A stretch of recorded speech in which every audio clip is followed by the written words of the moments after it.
9, 8. You're watching Experience Comic Culture and Sales. Streaming live daily to Facebook, YouTube, Twitch, and Twitter. 2, 1.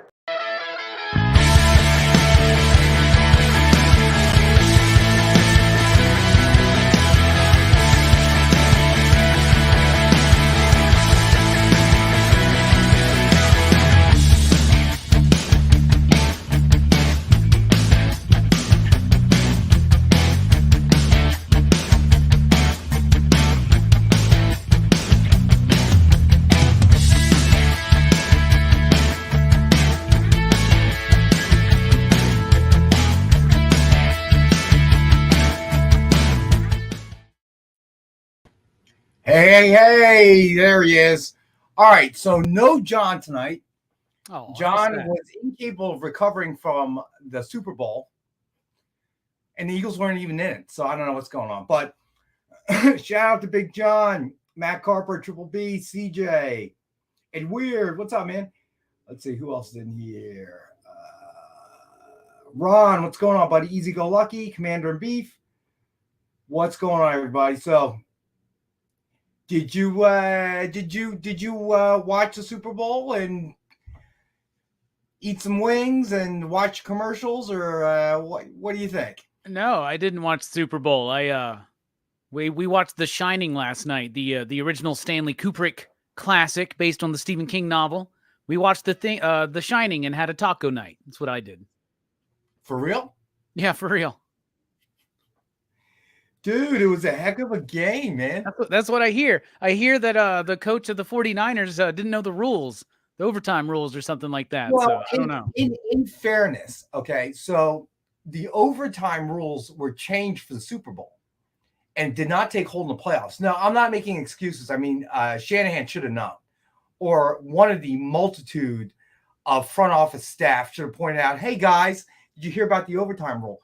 But I have to admit, I was talking to somebody at work this morning, and it was a little confusing the way they had it structured. So I understand why they did what they did, because you have to have a winner. It cannot end in a tie. Yeah. But you got to admit, Commander and Beef, I don't know why they stopped running. I don't know why they went away from running the ball in the second half. They really did not take advantage of CMC.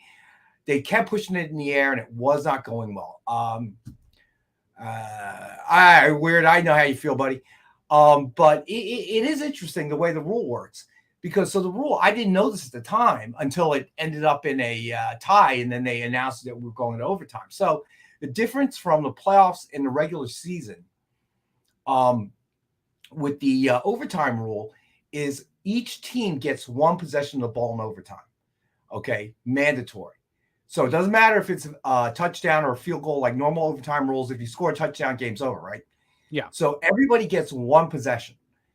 So they flip, and then San Francisco wanted to receive rather than defer, which was the first wrong move, because I don't know. He said he was thinking he could get the ball back a second time, but that's not the way it ended up working.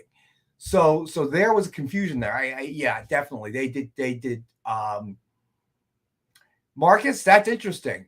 I don't think that would work. If they kicked a field goal, did an onside kick, and recovered, they would still have to give San Francisco an opportunity to possess the ball. So the only thing where it wouldn't apply is if there was a safety. But it was confusing, I have to admit.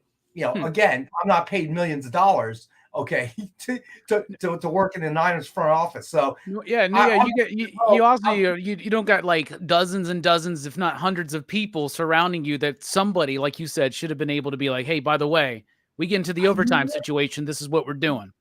You would have thought somebody in the booth would have been looking that up as the game was approaching the end, right? And looked more and more like a tie. But really, okay, CJ says no onside kick allowed. That would kind of make sense. But it all comes down to one thing, though. And I got to give the analysts this much. I forget who said it, but somebody said it was going to come down to the kickers. Okay. The Chiefs kicker, very dependable veteran. Okay. The Niners kicker was struggling toward the end of the season, right? And he missed that point after attempt, dude. And that changed everything. Because if you made that point after attempt, it wouldn't have been a tie. Okay. And they would have had to go to overtime, but he missed that one. So that really changed the entire outlook of the game. Now, I got to admit, it was a very good game to watch. It was a lot of fun to watch. So I'm watching my daughter's house, and I have to Marcus. So yeah, they showed Taylor literally 55 seconds. Yeah, Triple B, it got blocked, but look at the angle of the ball. Come on, dude. You're a professional place kicker. You should know you got to arc that thing up. Okay. He kicked a line drive, and there's no way. These guys are like 6'7", 6'8". I mean, come on. Somebody was also telling me today there was a messed up punt where it went beyond the dude or something, but it hit him in the back and became a live ball or something. Yeah. So they were coming down. It was a punt to the Niners, and somebody blocking, not the receiver, but somebody blocking, got in the way of the ball. And when it came down, it came off his ankle. Right. So I forget who was receiving, but he went after the ball. What he should have done is fallen down on it, but he tried to be a hero, pick it up and run. And that's when it went bad. And he failed to pick it up. You know, it's moving around. Next thing you know, Chiefs end up with it in the red zone. That was huge, dude. Man. And what can you do? The guy was trying to block, and whatever, and the ball comes down, bounces, hits him in the ankle. What are you going to do? Yeah. And his back was turned, so he wasn't even looking at the ball. So, there wasn't much you could do there, man. That was ugly. But I'm sure Niner fans are crying their soup right now, man. Well, they can join the rest of us, right? So there you go. They can join the rest of us. So, favorite commercial. I got to say it's a Jason Kelsey one. I thought that was pretty good. I thought that was pretty funny. So the hot sauce one. But yeah, it was. Listen. I enjoyed it because it was a close game. Stevie B. Oh no, that's not good. I don't know, Marcus. He struggled this season, but when the curtains drawn and the spotlight's on, he seems to find a way. You got to give him that. Okay. I know I'm getting sick of Mahomes too, but that was at the right time, at the right place, completing the passes, the scramble, all of it. Most of the time, he's very clutch, man, for sure. Yeah. Yeah. And listen, nothing against Purdy. I think that first half he played an excellent game. Why Shanahan moved away from running CMC, I have no idea. Okay. The guy's a stud. You know it. So why they stopped putting, and they had the lead at that point, even still. So I don't understand why they stopped running it. But who knows, man? Who knows? But baseball season, here we go. I know it's almost time, baby. Let's go. Almost time. It's almost time. So, but it was a good Super Bowl. I thought the halftime show was okay. Yeah, I haven't watched it yet, but it was Usher, and I'm a huge fan of Usher, so I'm definitely gonna have to check that out. So he had a megastar guest list that joined him. So it was pretty good. So, but yeah, CJ, the Shanahans think they're smarter than they are sometimes. They outsmart themselves, I think. I would agree with that statement. Well, I'll give you an update as well, Rex. The Shining is really good. So I heard that. Yeah. You're going to make me tell you the story about the Stanley Hotel again. Oh, no, we've heard that plenty of times. Yeah, but there many people didn't hear it. The OC he was the OC for the Falcons, I believe. Yes. Commander in Chief. I believe you're right. So, look, it's hard. It's hard to win a Super Bowl. Yeah, see, Jay wants me to tell a story. Do you want to drop a book out first so Nick doesn't come in angry? What are you going to do, man? It happens. I live on the edge. And weird, I was at the hotel, the Stanley Hotel. It is in Colorado. I forget the name of the town, but it's like the first town to the entrance into Commander Beef, the entrance to the Rocky Mountains National Park. Or is it? Yeah. So it's a little town, little tourist area, restaurants, all that. And up on the hill, or everything's a hill there, it's a mountain, there is some place called Stanley Hotel. Hey, I got to tell you, Edward, if you get out there, you definitely should go. Now, obviously, they did not film the Estes Park. Thank you, Becky Bate. That's right. It is Estes Park. And it was a fluke. So my daughter and I, she was there to play softball, and we had a free day, right? And I really wanted to go to get barbecue and go to the national park. Get to a little tourist place that that's open there, so that you can get maps and stuff. I'm a big map guy, and I'm talking to the guy, and he's telling me there's like an hour and a half line wait for cars, and I'm like, really? And then he shows me the map, and to get to all the way to the end and then turn back was like 150 miles. There's not enough time in a day. So we see this hotel. My daughter says, let's go check that out. We go check it out, buy 2 tours, not thinking much of it, but we're just looking for some time to kill. Turned out to be one of the greatest tours we've ever been on. It was so much fun, the history of it. So very, very interesting place. So the guy who originally bought it, the guy who originally bought it was the guy who invented the celluloid film, which he eventually sold to Kodak Eastman. And he had tuberculosis, so they told him to move where the air is thin and clean. So he bought this huge, like mansion. But it was really cool, and it was all right. So I'll tell the story of how Stephen King got his inspiration, and then we'll move on. So Stephen King and his wife were trying to return to Boulder, and got snowed in, and that was the only place that they could stop. So by that point, that was in the 70s. It was already a hotel, but it was starting to fail. Okay, no AC or the whole 9 yards. And he and his wife stayed there, and it was closed for the season. So it was, sound familiar? Stephen King, his wife, the bartender, okay, and a couple other staff members. And they were the only ones left closing the place up for the season. And while he was in that hotel, he got the inspiration to write The Shining. So it was a great tour. I recommend anybody who happens to be in that part of Colorado, Estes Park, definitely go. Definitely go. It's a good time. Heck yeah. Yeah. They tried to milk it. We have a picture, where they have these little standees with the twins, and you stick your head through there, right? And you take a picture. You know what I'm talking about, right? So my daughter and I have a picture of that, which is kind of goofy. But did you win something? Yes, I think you did. I think you did, Jay. I think it was on Bueller's show, as a matter of fact. It had to be on Bueller's show, because EXP staff are not eligible for the giveaways. So it had to be on Bueller. I think it was. I have to look, buddy. All right. So, but other than that, so you didn't watch the Super Bowl. I'm shocked. No, I did not. Dear friend of mine wanted to watch The Shining. She had just finished reading the book for the first time, so she wanted to rewatch the movie to notice the differences. So we had a taco night, and we watched The Shining. Then we watched a bunch of videos about conspiracy theories on YouTube. It was a good night. Sounds like it. So, and weird, room 217. 237. It's 237. It's 237. But I don't think they don't have one at the actual hotel, right? Because people request that room, and they don't have a room 237. Yeah, I don't know. But I will tell you this, Ed Weird. Book ahead. When we were there, they were sold out, because I was actually toying with the idea that we'd spend the night there. And I asked, and they're like, dude, we're sold out for the next month. And I'm like, wow. So yeah, from that perspective, it wasn't very spooky. It was very crowded. So, and we went during the day.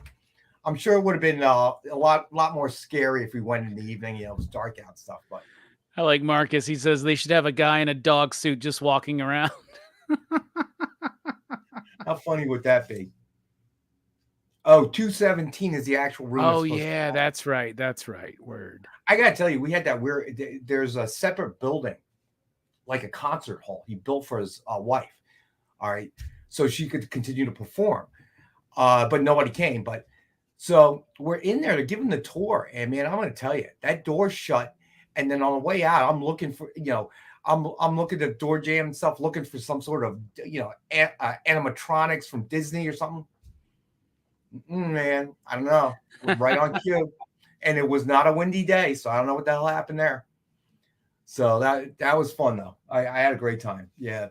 Yeah, they should have like real big wheels that adults can ride, and you can just like ride across like all over the floor at the Stanley Hotel. That'd be great. It's so crowded. You couldn't end up doing that without hitting somebody, man. All right, so I bet. All right, so let's get a book in here, right? Let's do All right, it. let's do it. All right, so you know what? We're doing a Dan Needlinger day, so a lot of stuff from him. I really like his stuff, but Jay, we're gonna go ahead and start from the top, buddy. So as always, Dynamite 10-pack reader set, 10 random Dynamite titles, $3.99 cover price or higher, and we've got it as always for $5. Big John, seriously? Never seen The Shining? Oh, John, you got to watch it. Classic. I mean, you have great actors. You have great story. You got to watch it, bud. All right. Next up, we got Dynamic Forces Grab Bag 3-pack, 3 random titles, DC, Marvel, and Indie. And we've got that for $5. It's one of my favorite eras of Aquaman pictured right there, by the way. The Peter David run, hook hand Aquaman. Good stuff. All right. So then we got Dynamic Forces Grab Bag 7-pack. We got that for $10. Then we have the DF Grab Bag 15-pack, and we've got that for $20. Same deal. Mixture of Barlord, DC, Marvel, and some indies. All right, then we have the X-Men random 20-pack grab bag, 20 random X-Men titles from the 1990s with a chance of the 80s or 2000s. Books are 9.0 or better, and we've got that for $20. All right, so then if you buy all 5, so this is our grab bag bundle special. If you buy all 5, our discounted total value is $60, but if you buy all 5, we'll slash that to $30. Yeah, right, CVB? Good point. All right, so we also still have available Thundercats #1 cover set. All 7 titles are covers, but I left out the picture of the blank one because that was kind of goofy, and it was showing the carpet. So this includes the blank, all right, but as you can see, all 7 covers.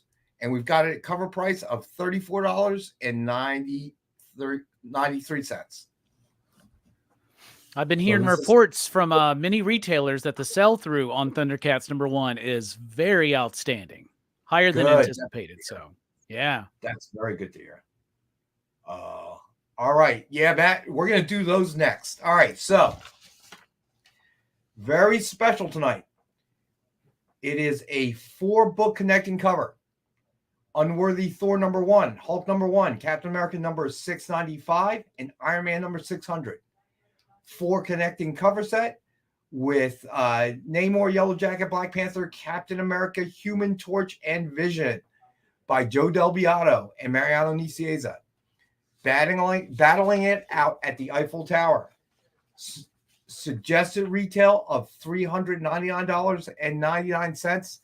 And we've got it tonight for $250. All right. It's very cool cover. I like that. I like the usage of the Eiffel Tower too, as the bit that really connects all 4 together, right? Right. And it matches up better. That's just my poor yeah, Marcus.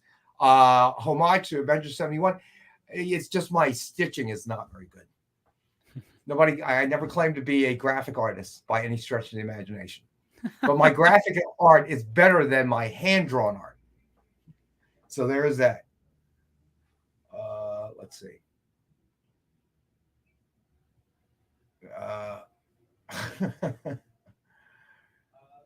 Thank you, Jay. I appreciate the positivity. All right, next up, we've got Detective Comics #140 signed with Batman cover sketch by Dan Neidlinger. Batman with a gun. Yeah, nice tribute to Batman Year 2. Very cool stuff.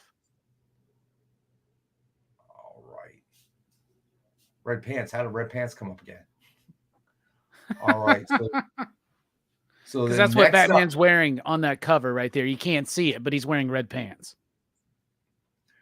Kind of like, what do you call it? Kind of like a Zoom call. Yeah, exactly. Front, no pants. All right. Next up, we have Spider-Gwen Shadow Clones #1, signed with Spidey cover sketch by Dan Neidlinger. Suggested retail of $149.99. We've got this one for $75. This one's super cool, man. Like the pink, right? Because it's a pink blank. Actually makes it work even better, I think. Like, I love that. That looks amazing. It does look good. I'm a big fan of Neidlinger. I love his work. He's got range. All right. So then next up, Dawn of DC Flash #1, signed with Flash cover sketch by Dan Neidlinger. This is a repeat because I couldn't believe it didn't go last time. And we've got this for $75. So everything that's Dan tonight, I've got at $75. Thank you, Jay. All right, then this is the last one of the night. Shield #1, signed with Hawkeye and Ant-Man cover sketch by Dan Neidlinger. Suggested retail $149.99. We've got it for $75 tonight.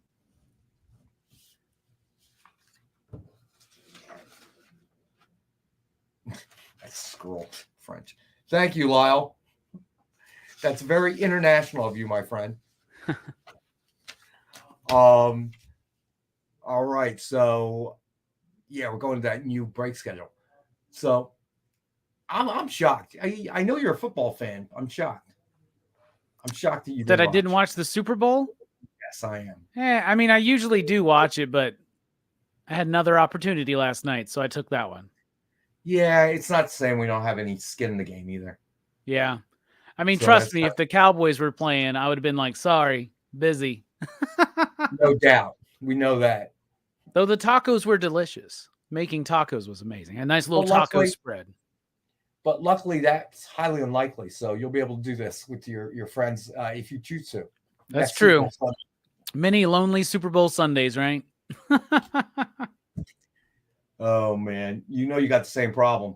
It's always the same problem. The initials start with, the initials are JJ. Oh, yeah. I'm well aware, but, I ain't talking about Jimmy Johnson either. Well, you never know. We'll see what happens. We've lost Dan Quinn now, so we'll see what happens. I don't know. Yep. Yeah. We'll see. Interested to see. We ended up with Kellen Moore. Oh, man. Before, the season before. Yeah. Good luck with that. We'll see, man. We shall see. We'll see if Jerry is a problem. All right. So, new break schedule. We've got to go to our first break. We'll be back in a couple minutes. Symphonic verses, Nocturne's romance. A song of romanticized darkness, dreaming dead by sleep.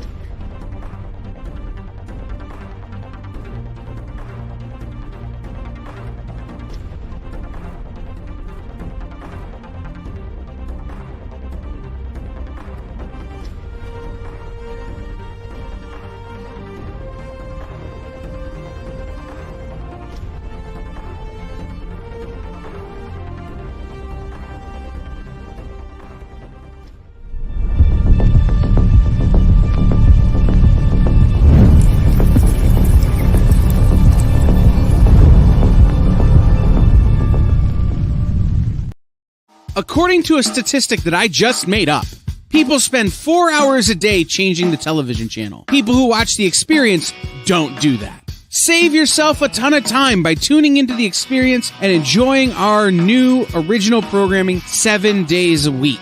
And then tell your friends. Think about the money they could save on batteries in the remote alone just by tuning into The Experience. Find out more by scanning the QR code below.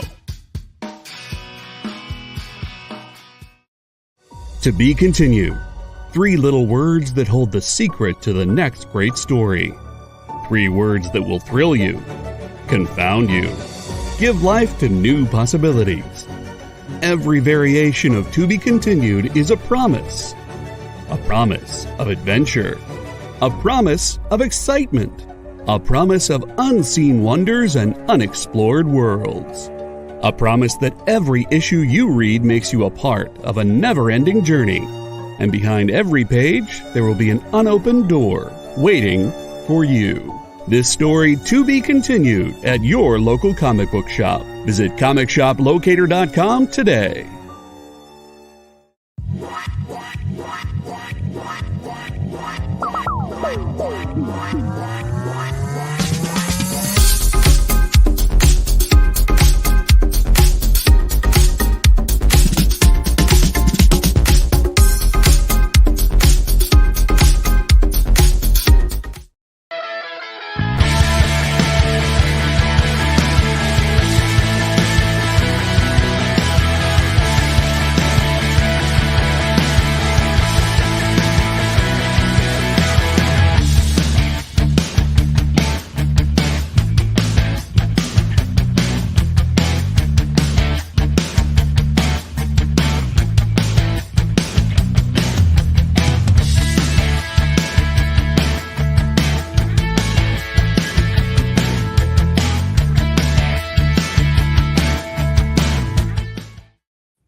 Hey, we're back. All right. So Alex has got just a couple of different Wednesday, right? Yeah, Wednesday. We almost sold out. That's how popular these. So we only have these two left, right? The two left. All We're right. gonna go reverse order. So I'll leave the most popular book for last. We only got two of these. Hi, Robbie. Hey, Alex. We have one of each. We've got Venom, Volume 5, number 30. This is the 1 in 25 Geraldo Sandoval. This is not on the sheet, by the way. This is just. Oh, look at that. Boom. Look how pretty it is. Look at that. Look at that awesome Venom. He's got his spider on his chest. You know, he's got abs. Got this one for $10. And this is the last one we have left. All the other copies sold. So this is the last Noon Center of the week. We've got the prices low. So if you're looking for this one, now's the time to get it. It's $10. And the only other book we have, which is the hot book of the week, the most expensive book of the week, which is not most expensive book of the week before Sunday night's trailer, because as of Sunday night's trailer, we have all new expensive books of the week this week. But we've got Ultimate Black Panther, number 1 in 25. This is the 1 in 25 Ethan Young. And yes, this is the first appearance of Ultimate Black Panther and Ultimate Moon Knight. Yes, this book is selling for a lot of money, but we have one copy available at $40. So we'll just leave this one copy up. Anybody that missed out and wants one copy, this is the last one. Everything else sold out. So that's Ultimate Black Panther 1 in 25 for $40. All right. Let us know if anybody wants it. Those are the new incentives.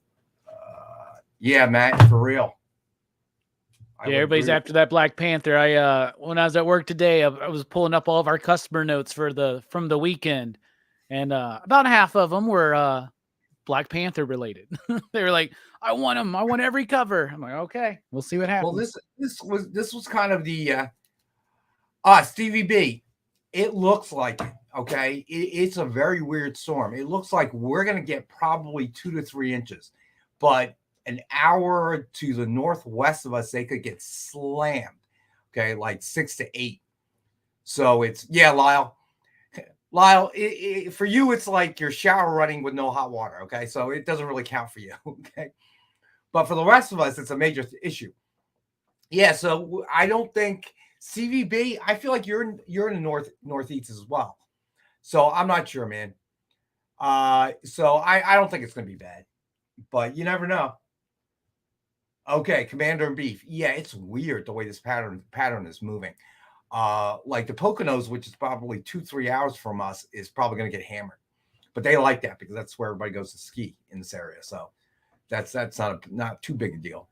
But yeah, we were talking about it on Friday's show. Is comics as a whole making a rebound? You know, and well, I got to admit that it seems like there's okay, yeah, you guys always get hammered. I don't know. It's unfortunate. We're right on that line. Sometimes it'll happen, sometimes it won't. So it seems like, you know, this Wednesday, a lot of interest in obviously Black Panther. So, you know, we talked about it. It's a good thing, I think.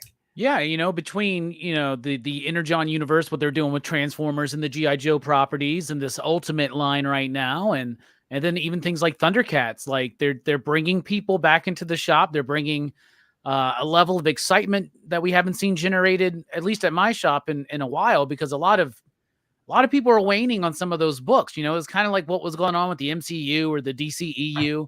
Like, people are just getting tired of the same stuff, and the Ultimate books are different. People like that Spider-Man, especially. People love what they're doing with the Transformers and G.I. Joe properties, so people are excited. And what I love is, you know, one of the things we touched on Friday was that none of this, you know, this Ultimate Spider-Man #1 going for like $80, Black Panther #1 cover A going for 25 day of release, things like that.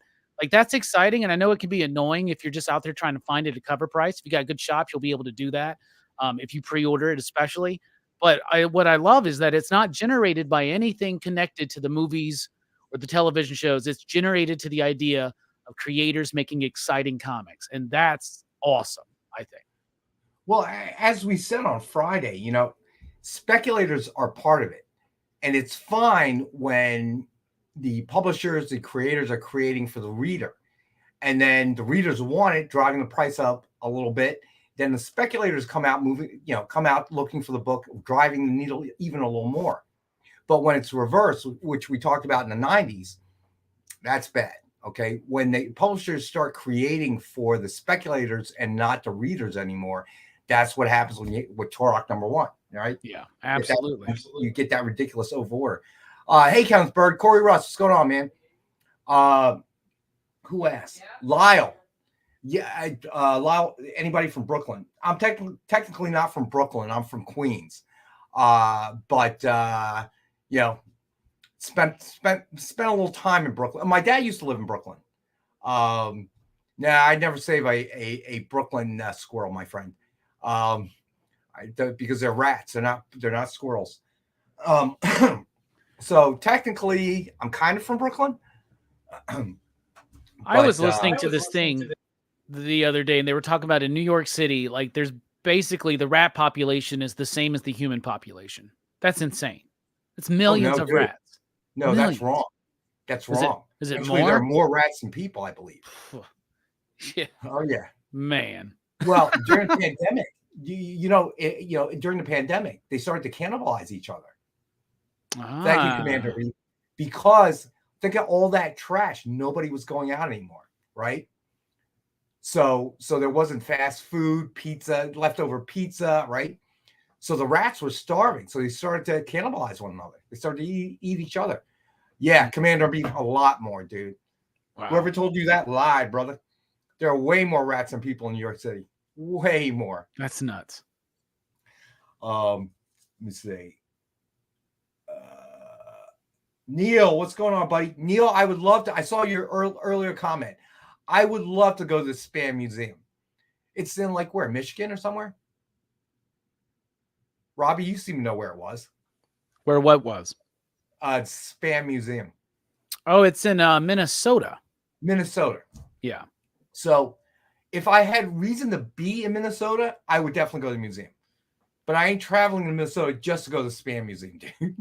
That'd be a long trip just for the Spam Museum. But I think it could be cool. I think they got like spam from all around the world, is what our buddy Manny said. If I was there for some reason, I would totally go, man. I would totally check it out because it sounds neat.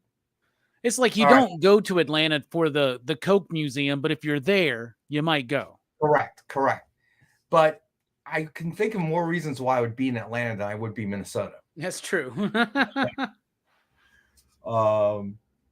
Cube meat is worth it alone. I agree. It's not exactly cube. It's a rectangular shape, Marcus, actually. Maverick, the Griswold visit Spam Museum. All right. So now we have some ASM back issues. So let's do those.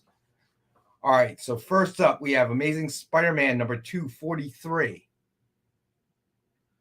These are all, I'm going to say, 9.0s or better. And we've got this one for $18. It's Peter Parker doing his best Archie right there, isn't it? Oh, yeah. Yeah, You got Mary Jane and somebody else, and it's like options. That's subtle. Marcus, it better be free admission for me. If not, I'll show them the YouTube channel and how often we're talking about spam. All right. Next up, we got Amazing Spider-Man number 265. And we've got this for $10. This is the first appearance of somebody. Do you remember? Do you know whose first appearance is this? This is somebody's first appearance. Let me see. Silver Sable. It says it in the corner. Oh, cool. Okay. There we go. Awesome. Okay, you can left that part out, Jay. Just read the cover, man. Jay's salty tonight. All right. Next up, we have Amazing Spider-Man number 307.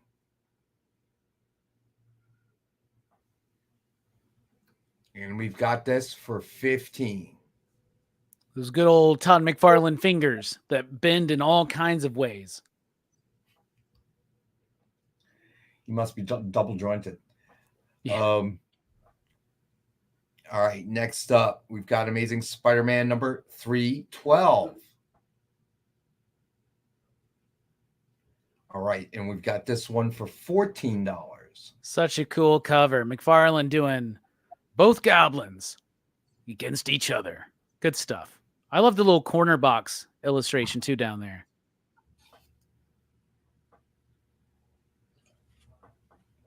I guess I'm a little worn out. Stay up too late watching the Super Bowl? Well, what I did was my daughter invited me over to our house, right? And she made dinner. It was great. And she made like a seafood boil, which is, she has my taste for seafood. So she bought all this. She went way out. It was really nice, so she bought the sausage and we had the corn on the cob, and then she bought a couple of lobster tails and snow crab and clams and you got it, Becky Bate, crawfish. Do you ever realize, Robbie, that when a crawfish is something you eat, we call it crawfish, but when it's a pet, we call it crayfish, but essentially it's the same animal. Isn't that weird? Yeah, why do we do that? I don't know. Make us feel better? Maybe. So I ate, but here's the problem. So my daughter, I really, really tried. My daughter never became a football fan. I remember, she was born in July. So by the time football season rolled around, she was a little thing. And her mom wanted to go out on Sundays. And, I was fine with that. I'd stay at home with the baby and watch football. And she'd be right there with me. Yes, crawdads if you eat them. Crayfish if they're your pet, my friend. Trust me. So her boyfriend is not, a sports dude, right? He watched it with me. He showed interest because, he's dating my daughter, right? And I appreciate it. But I also know, they would probably want to watch. Hey, Elk, very simple, buddy. I'm sorry, I should have made that announcement in the beginning of the show, but thank you for joining us and asking. And then I'll tell you my Super Bowl story in a minute. So El Cafe is it pinned at the top of the chat there, Jay? Let me make sure. All right, so we have a submission form. Okay, very good. So you'll see it in a minute, Marcus. That's not nice. All right. So El Cafe, very simple. You see a book you like, go ahead and throw it up on the chat that you're claiming it. Then what we'd like you to do is click onto the link to the submission form, and that submission form will have you fill out your real name, your ship to address, all that, your email, so we can communicate with you, and then we will send you an invoice the very next day. Okay, and shipping is up to 6 slab and board, or up to 6 bagged and boarded books is $10 anywhere, priority mail, anywhere in the United States. And we don't have any slabs tonight, but up to three slabs, $17.50. All right. And that's anywhere in the continental United States. If you live in Alaska, Hawaii, Canada, or anywhere international, fill out the submission form. And what we'll do is we'll run based on your address, exact shipping costs to your location. All right. Corey Russ, that's probably because you never had one in an aquarium. So they only call them crayfish when they're a pet. I just dawned on me a little bit. last night when we were having dinner, I said crayfish instead of crawfish or crawdaddies.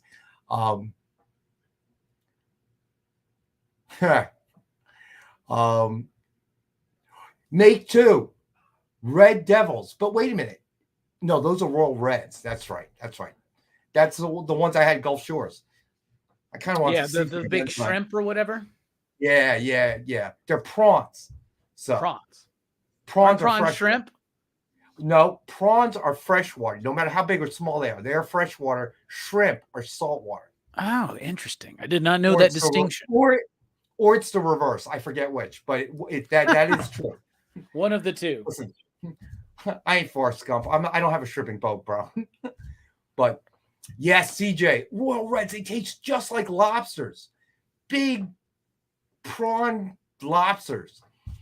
Yeah, Eric Hill. Yeah, I've heard that. Yeah, and crabs are pretty much, water rats. Okay. But they taste so good, man. There are kind of rats. Steve Vendetta. What if the crawdads are female? You guys are cracking me up. All right. So, yeah, but after a certain point, if a crawdaddy gets too big, isn't it a lobster then? Right? Do they get that big? I know. I don't know. I've only ever had them about this big. So I don't know if they do or not. Triple B, not a seafood fan. All right. Next up, we have Amazing Spider-Man number 324. Got that one for $8. I love McFarlane's Sabretooth here. I just love it. And I actually really, really kind of miss this version of Sabretooth from the late 80s, very, very early 90s. So, Preston. So, hey, Triple B, just take a spoonful of Spam. It'll settle your stomach down. All right, but you'll be all right, man. Eric Hill. All right. So next up, we got Amazing Spider-Man number 325. And that's a cool cover. And we've got that for $8. It's a wrinkly all right, skull. Becky, you got it. 324. I got you, Becky. All right. And then Amazing Spider-Man number 344. And we've got that for 17. Isn't this like the first appearance of Cletus Cassidy? I think it might be. It's not the first Carnage, but I think this is the first Cletus Cassidy. I could be wrong, but I think this is. All right, so yeah, it is. All right, Alex says it is the first Cletus Maverick. All right. Next up, we have Amazing Spider-Man number 362. And we have this one for $15. These books are taking me back to my childhood, man. This stuff was so hot back then and still is. Books that stand the test of time. Lyle. Not the same Cletus. Patagonian shrimp are great too. I've never had that, CJ, but now I kind of want to find them and try them. Alex, if you're watching, I totally forgot giveaway. So if you don't mind picking something out and bringing it in here, that would be awesome, man. Oh, so sorry, Jay, I almost forgot. We're supposed to take a break at 4:05, right? Yes. Okay. So right, we're going to take our next break. Huh? You're good, man. You're only like a minute late. It's good. All right, cool. So we're going to take our next break, and we will be right back. And I'm going to go find a giveaway we can give. By this time in our journey, we had been on the trail of a very elusive creature for about 96 hours. But all the hard work is about to pay off. Oh, crikey, there she is. Oh, by the markings, I'd say this one's at least a 9.8. Oh, she's a real beauty. A true mint copy. Oh, this one would make a fine slab on anyone's display wall. Oh, she's a feisty one, though. Look out, look out! Mint Hunter Comics is the place to find that mint comic you've been searching for. Mint Hunter Comics. Tuesdays at 8 p.m. Eastern. Part of the experience.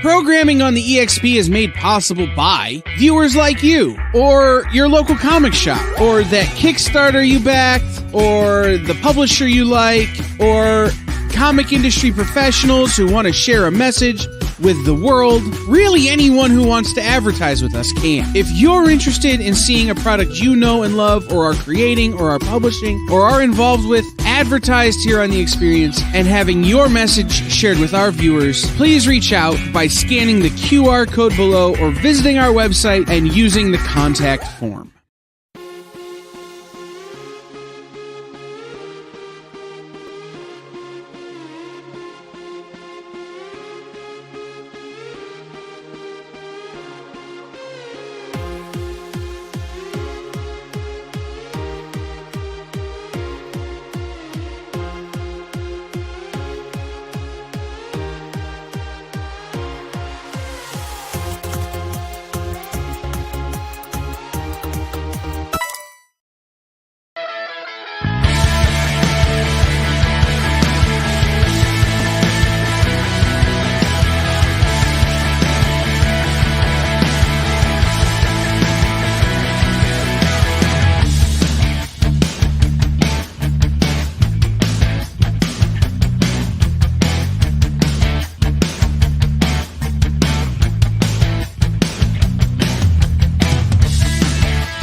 All right, we are back. All right, so we're gonna find giveaways. I got you, Becky Bate, 362. Gotcha. So what are we gonna make the hashtag? Let's make it hashtag EXP SB for Super Bowl. All right, so that's gonna be hashtag EXP SB, all lowercase. Sounds simple enough. Simple enough, right? Keep it simple, keep it short. That's it. That is correct. All right, cool. All right, the last back issue Spider-Man is Amazing Spider-Man number 365. And we've got that for $15 as well.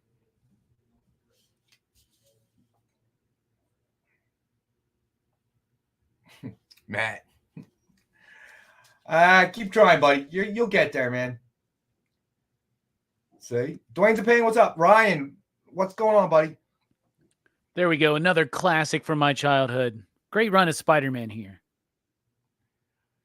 That high technology lenticular or 3D holographic image. Yeah, right. I don't think so, Steve Enda.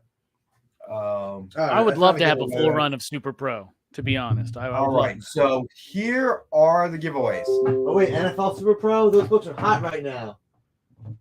Not really. Are they? Right. Yeah. I mean, if you put them in a fire, then they'd be hot. That's true. But they got glossy covers, which you don't want to burn, so you can't do that. I have two giveaways, Rex. Yeah, I already said that. Oh, okay. Well, I told him already. Here's the first giveaway. If you like White Tigers, got Vampirella number 7, which is Vampirella laying over dead, or actually, I'm sorry, not dead. They're just tigers. Boom. Beautiful cover book right here. But wait, I have a special. Our damage is your pleasure. We have an incentive. This is a 1 in 50. 1 in 50 Moon Knight incentive.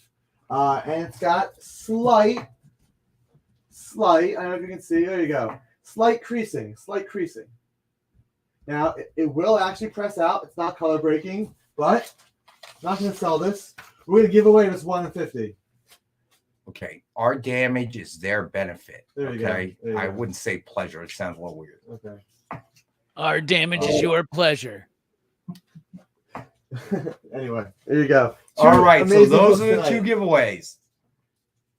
Matt, make sure you join the giveaways so we can watch you win. You're going to win tonight. Matt's going to win tonight. I'm calling it. Matt's going to win tonight. Right. Now if you Matt say wins, they're Matt gonna. wins. It looks funny. Right? Yeah, it's gonna be collusion. It's gonna be like Oh, the yes. damage. The damage. I Pleasure's assure gonna you, do. Alex has no ability to affect. I can't Okay, even- I who don't wins?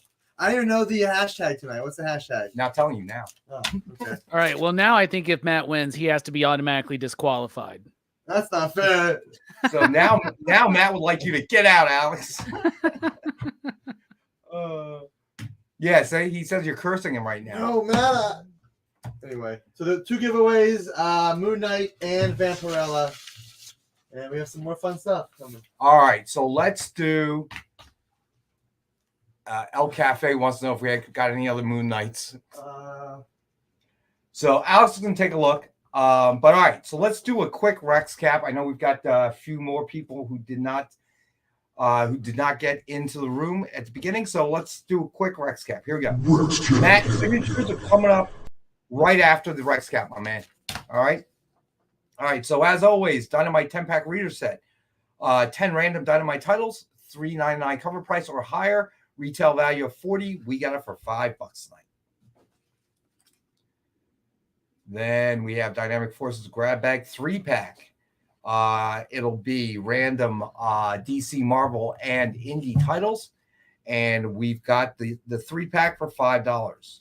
Unfortunately, we have Vengeance of Moon Knight 1 in 10 and 1 in 25. We do not have any other 1 in 50s. The 1 in 50 sold out the release week. So all right. So hopefully you caught that El Cafe. The link you see at the top, the chat, El Cafe can also be used if you have questions or requests. Just communicate with us. It is essential if you claim something to fill it out, but you can also fill one out. It'll automatically email us. We'll have your email. We'll respond to you through our emails here. Once we get the message. So if there is Moon Knight you're interested in, let us know. All right. So then next up we have Dynamic Forces Grab Bag 7-pack. And same deal. Marvel, DC, and some indies. And we've got that for 10. Way to be positive, Matt. All right. Then we have Dynamic Forces Grab Bag 15-pack. Same deal there. And we've got the 15-pack for 20. Hey, Phil.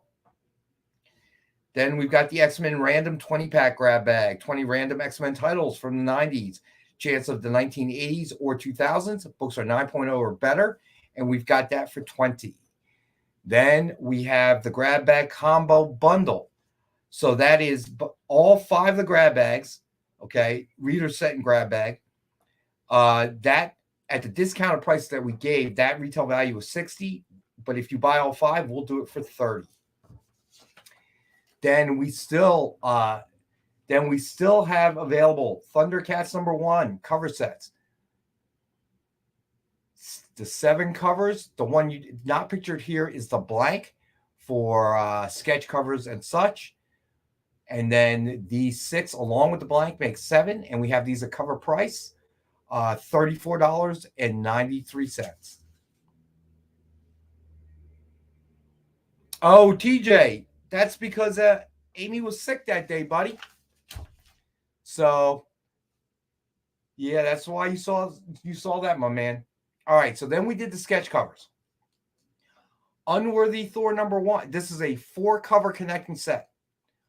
Unworthy Thor #1, Hulk #1, Captain America #695, Iron Man #600, with Namor, Yellow Jacket, Black Panther, Captain America, Human Torch, Vision by Joe Del Beato and Mariano Nicieza. All right, so this has a retail value of $400. I had it priced at $250, and I'm gonna right off the bat start slashing prices. Have this at half price at $200. So, yeah. TJ got it. He's just saying that he ignored. That actually hurts my feelings. He ignored the email from me, but he opens up the emails from Amy. Well, it probably went straight to his spam folder. All right. So it went from 250 to 200. This is 4 covers, connecting covers. All right. So then Detective Comics number 140 signed with Batman cover sketch by Dan Neidlinger. Suggested retail of $149.99. I had a price at $75. I'll lower that to $65. I think everybody lost their Super Bowl pools. Yeah. All right. So then we've got Spider-Gwen Shadow Clones number 1, signed with Spidey cover sketch by Dan Neidlinger. Suggested retail of $149.99. I had it 75. I'll lower that to 65. I'm really surprised this one hasn't gotten got yet because I love this one. I love it. That background is in particular, and the Spider-Man pops too. You wouldn't think that red and blue would pop so much on that pink background, but it really does. All right. Then we have Dawn of DC. Flash number 1, signed with Flash cover sketch by Dan Neidlinger. Suggested retail of $149.99. I had to 75. I'll do this one for 65.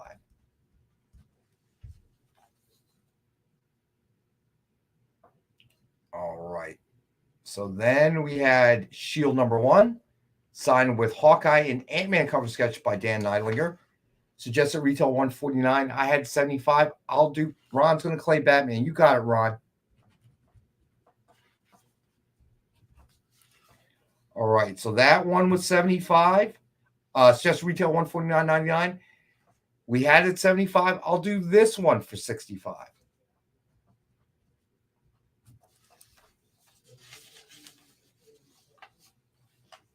All right. So next up, we've got these were the ASM back issues. So these are the ones we have left. Amazing Spider-Man number 243. And we've got that one for $18.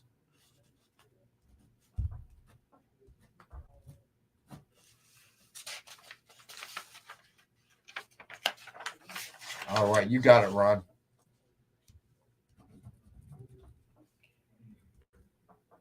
Eric Hill, you got it, buddy. That is 243. Eric Hill. Y'all getting some good pickups here. I like to see it. So who was it that? So somebody made a mention about Drake and his bet. I heard. Oh, Robbie, I'm sorry, buddy. That's right. You just joined us. I heard that Drake is going to donate the $2.5 million he won in his concert to one of his fans. So we'll see if that actually happens. Robbie, the block to PAT really killed him, and not knowing the new overtime rules during the Super Bowl didn't help.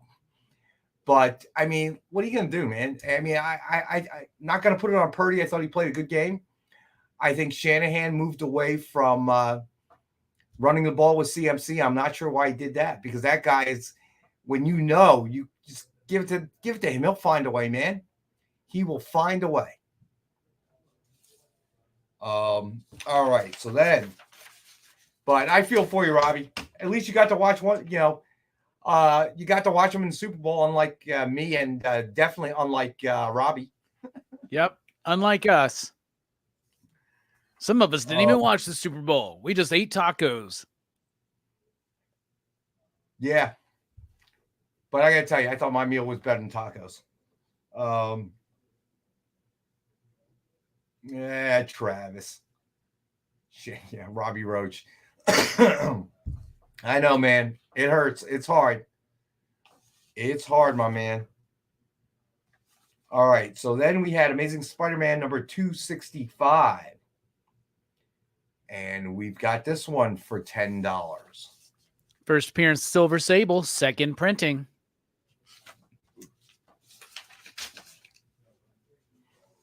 So Triple B, I guess you don't like fish tacos, huh? All right. Then we had Amazing Spider-Man number 307. And we've got that for 15. All right. Becky is claiming 265. You got it, Becky. Nice. What is up with those fingers, Rex? Can you tell me? I think that actually is the definition of gnarly fingers. Right? There's like witch fingers, man. They're like, come here, my pretty. Oh, man. All right. So then we had Amazing Spider-Man number 325. And we've got that for $8.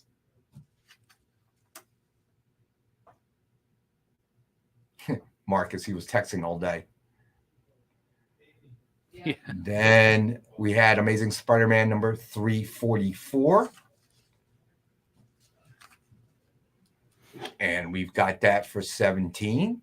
First appearance of Cletus Cassidy and spotlighting Cardiac. I know that Jay had mentioned in the chat earlier that Cardiac has also stood the test of time, making a very funny observational joke. But I'll tell you what, back in the day, I loved Cardiac. I loved this character for some reason. I can't tell you why. Just thought he was super cool for some reason. But yeah, they never use him anymore. All right. So this is all right. So the last one is Amazing Spider-Man number 365. And we've got this one for 15.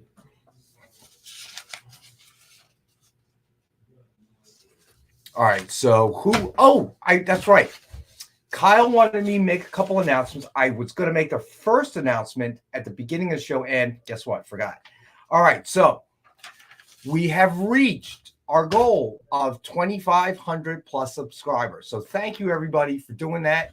We really appreciate it. So in 2 weeks, starting on our Monday show with me, Rob, and John, we're going to start the giveaway process. So it won't just be us. Every EXP show will have this giveaway. So it is a channel-wide kind of effort. So in the past, we've given away just CGCs. So this time around, we're going to have some CGCs and then some very high ratio incentives. Okay. And those will be our giveaways. Now, I don't know what the breakdown is for each show and who's giving away what yet, but I'm sure we're going to find out. So 2 weeks starting on Monday on our show here will be the first time that we start giving it away. All right. All right. Cool. So let's see. Now, who was it that said,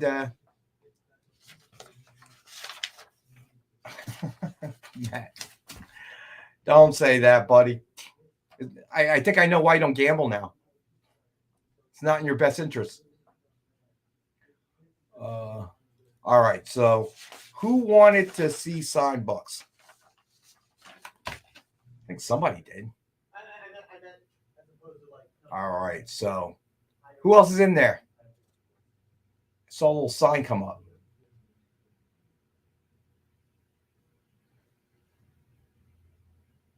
Okay. All right. So 6. Here we go. You got to stake the girl.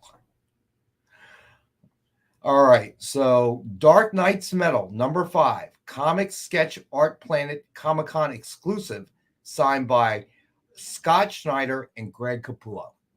Now, this, I believe, is a wraparound. Jay, I probably didn't stitch. There we go. Thank you, Jay. Very cool. But doesn't it go the other way? It does. But why you got to add that to it? Why you got to say that? Why you got to be rude? Well, he was just rude to us. It's a good effort, Jay. Yeah, but we're not going to stoop down to his level. You know what I'm saying? That's not what we're going to do. Bro, I stoop all the time. Did you just meet me? All right. This dual sign book has just a I'm joking, Jay. Suggested retail of $100. Okay. We've got it tonight for half price at $50. That is a pretty cool cover, though. I got to tell you. Yeah, it really is. All right. So next up, Infinite Frontier number 0. Signed by James Tinian IV. Suggested retail is $49.99. We've got it at $30 tonight. How nice of them too, just to perfectly place it there in with the sun or whatever, right? Yeah. All right. Then next up, this one's a cool one. This one is also, you got it, Matt Carper. All right, this one is super cool too. Return of Superman 30th Anniversary Special number 1, signed by Dan Jurgens. This is also a wraparound cover, and I believe I sent the photo to you, my friend. There you go. How cool is that cover? Signed by Dan Jurgens. MSRP is $49.99. Got this bad boy for $30. Isn't it crazy to think that the Death and Return of Superman was like 30 years ago? Thank you, Jay. And I was joking before. It is a little weird. I mean, you know, we touched on that topic on Friday on your channel. You know, that was the revitalization.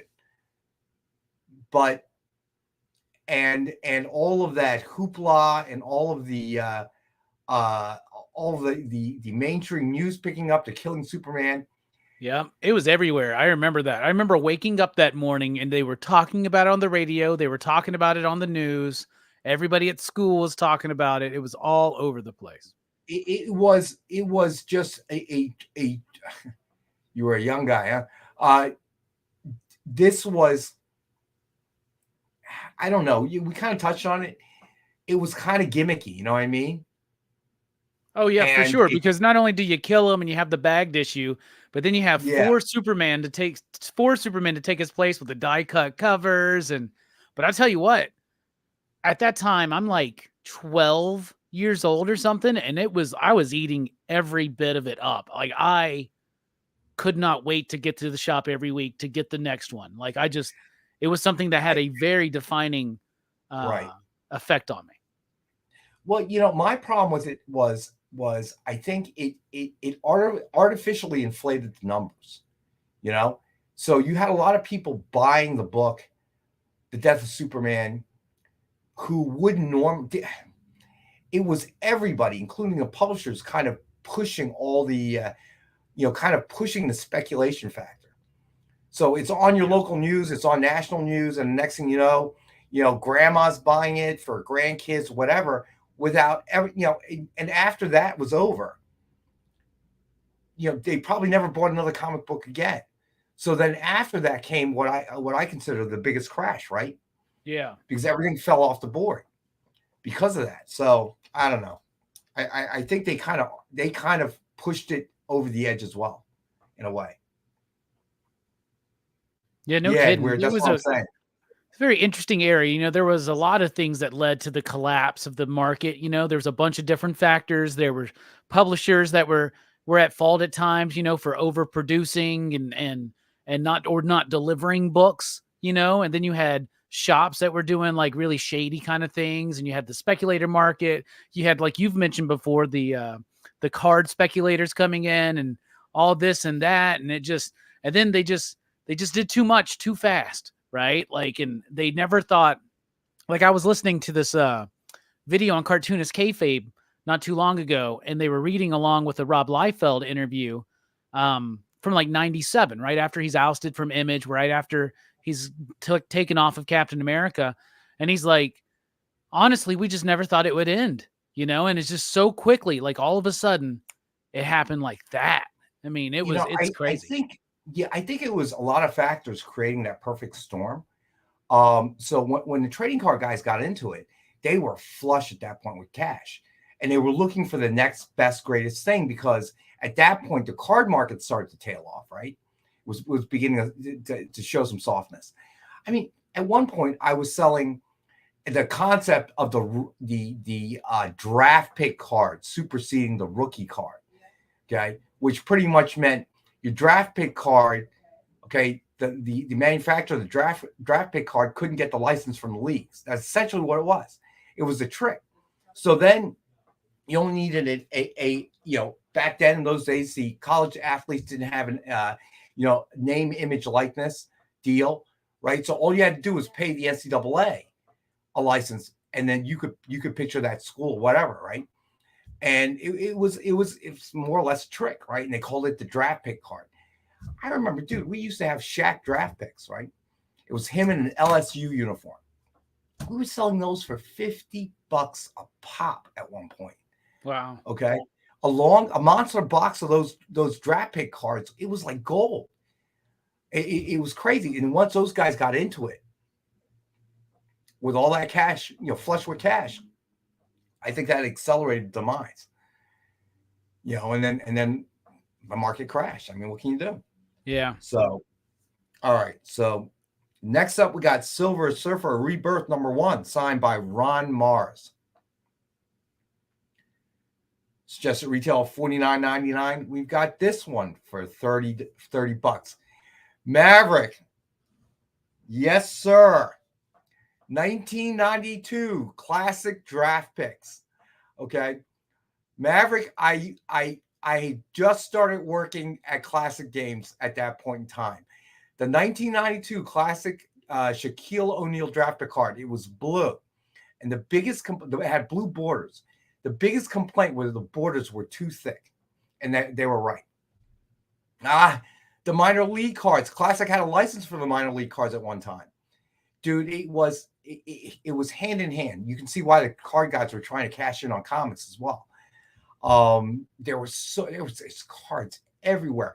TJ, they were called, it was Best Company for the minor league cards. I remember that because Classic bought that company out and then inherited the license by doing so. That really was a wild, wild west. That was crazy. Just, there was so much cash flowing around. I remember cases of cards before they were even released. Were trading in the secondary market, just moving up and up and up. It was crazy. Yeah, it was insane. Of the 70s. Yeah, Stevie B, that's a good point, right? So there was the implosion in the 70s, and I guess they saw an opportunity with what they could do in the 90s, and bang, they really tried to take every dollar and dime out.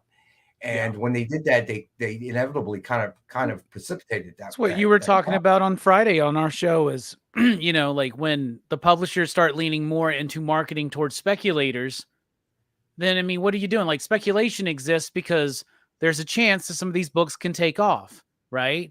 And like you've said before, and like I've said many times too, like if you really want to seriously invest in comics, Golden and Silver Age is the way to go, or comic book art, Yes. Not the weekly thing. The weekly thing's like a fun part of the hobby. Like there's nothing better than buying a book and being like, wait, this is going for $50. You sell it, you buy more comics. You know what I'm saying?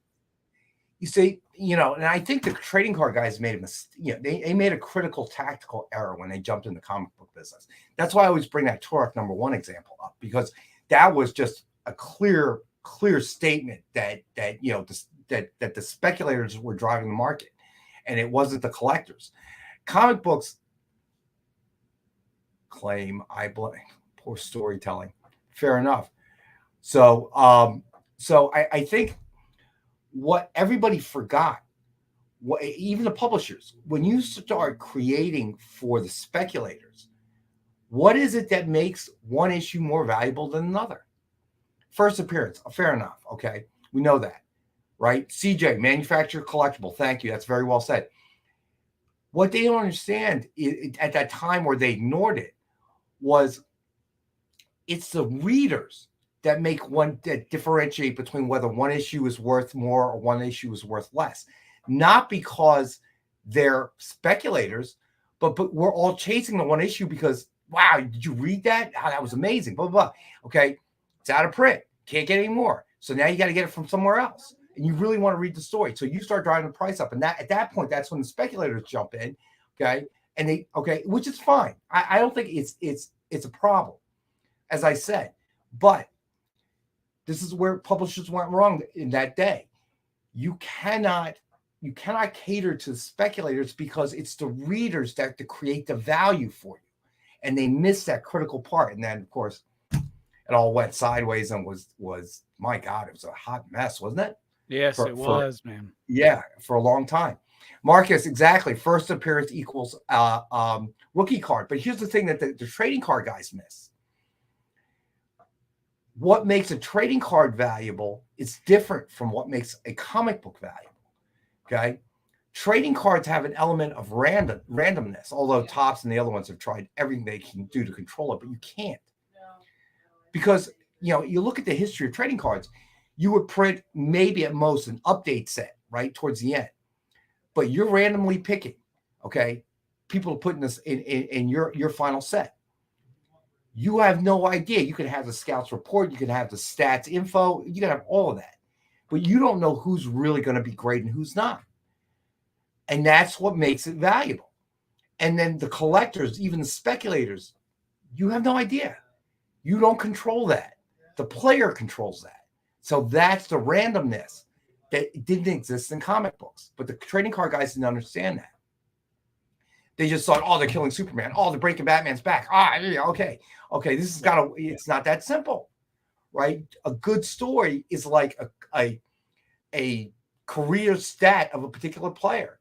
Nobody's rookie card is valuable before they step on the field the first day. Okay. Trust me, I know. I got an entire monster box in my basement of Todd Van Poppel cards. Okay. All right. Brian. Oh, another one. Any of you baseball fans out there? Brian Taylor. He at that time, way back in the past, he was the highest paid rookie by the New York Yankees. As a matter of fact, he was paid. They drafted him and paid him $1 million. Never got out of minor league ball. Never. Yeah, you can't forecast that. You know what I'm saying? And then, Greg Jeffries, thank you. The card market's taken a little bit. I mean, it's come back a little bit, I've noticed. And I think it's kind of waned down from where it was post-pandemic or during the pandemic. But like, I know that there's a lot more interest in it now. I definitely see it at my shop. And we don't do sports cards, but there's this one shop we've had in this town since the 90s. I don't know how he survived 20 years of 2000 and 2020. You know what I'm saying? Probably online, I would imagine. Because I'm still it was on the big ones, right? Like hunting out the big ones, like Mickey Mantle cards and stuff like that. Well, I'm still part of I'm part of a group on Facebook called Vintage Sports Cards, vintage football cards. And all they do is it's a collection of guys who buy and trade with each other, and then you give references. Yes, I've done a deal with him. He's solid, that kind of thing. But Matt Carp says, Alex Ovechkin, rookie in a 9.5. There you go. I remember when Upper Deck came out with their Ken Griffey Jr. card. It was all the rage. So because it was unique, because for the first time somebody didn't make a cheap card on cheap cardboard with gum in it. They made a glossy card, high grade. The picture actually sucks if you look at it. Yeah. It's not an action photo. It's just Griffey there with the bat over his shoulder. But the card was so high grade, it made it 1989. Yeah, Upper Deck. Ken Griffey card was number 1. Hey, Sean, what's going on? Thanks for joining us, man. So, I think, you mentioned it. You see this revitalization in comics, and I agree with you. But I think this time the difference is its foundation is on solid footing. Let's call it what it is. Superhero movies are sucking, right? They're not doing well. Yet we see the bump. Okay, I have high hopes for Deadpool, but again, that hasn't come out yet. So I think that there was a time when we couldn't tell. Is it the spike from the movies, from the MCU, or is it the spike from the comics? And I think before the spike was really the MCU, right? not completely, but I think a good portion of it. Okay. Yeah, for sure. But this time around, I really believe it is foundationally set in comic books. You know what I'm saying? The stories that the readers, they like it, and that's why this is happening. Tom Bishop, tonight I'll probably go home and watch Marvels for the first time. Do you ever see that, Robbie, or no? Yeah, I watched it when it came out at the theaters. It's okay. My daughter went to see something. What did she go and see? Some superhero movie. And she thought it was, let me see. What did she say? Let me see. I haven't been to the theater since like Christmas. So I don't even know what's out right now. Okay, my daughter went to see Aquaman.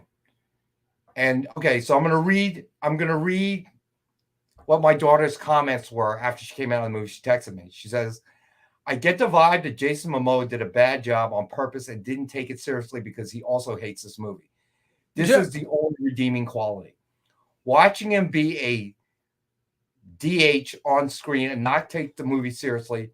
The movie physics are awful. Oh my God, I have never felt such displeasure watching a DC movie. So I would say she was giving that a wholehearted thumbs down. Okay. Yeah, it sounds like. I still haven't seen it. So yeah. And look, she sees movies. She, unlike me, she and her friends go see movies all the time. Very rarely does she text me it was great or it was bad. Okay. For her to text me about how bad it is with 4 separate texts means she absolutely hated the movie. She just had to get it out. She's like, yeah. She told me, don't waste my time. I said, it'll be streaming. She says, don't waste your time. I'm like, okay. I got it. Did not like it. So, yeah, that was pretty funny. That's pretty much what I've heard from people across the board, though, is that they didn't really like it. So you thought Marvels was? It's like, okay. It's all right. Okay. It's all right. It's not. It's not like it doesn't suck, but it's not great. I'll give you a full report on Friday. Okay. Cool. So the way I usually judge movies, if I fall asleep in the middle of it, it's probably not real good. Okay. We'll see what happens in this one then. So I'm going to tell you, I really don't think it's going to be very good. Make 2 says not horrible. That is a resounding endorsement right there. It's not horrible.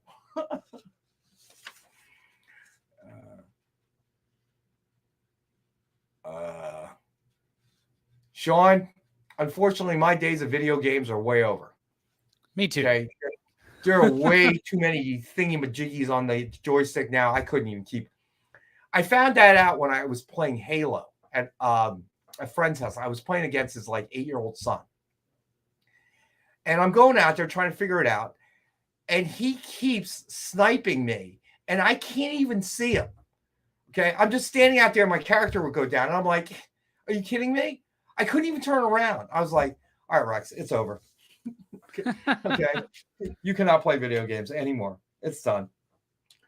Yeah, once they get past 6 buttons, they lose me. Yeah, if it don't look like a Nintendo joystick, forget about it. I can't do it. PlayStation was about as far as I get. And that's generation 1 before you had the knobbies. Yeah, I've got some Tiger handhelds, Jay. Don't make me pull it out. I got my Batman Returns right there. I still play this thing. I still play it. I used to have the handhelds, the Mattel football and basketball. Yeah. Which were just little lights. That was it. I remember those. I remember those from a very young age. Yeah. Hey, Robbie Roach, thank you for the compliment. If I could keep that much information in my brain, all right, I'd be working for Google. Robbie, send me an email, buddy. I'm sorry, man.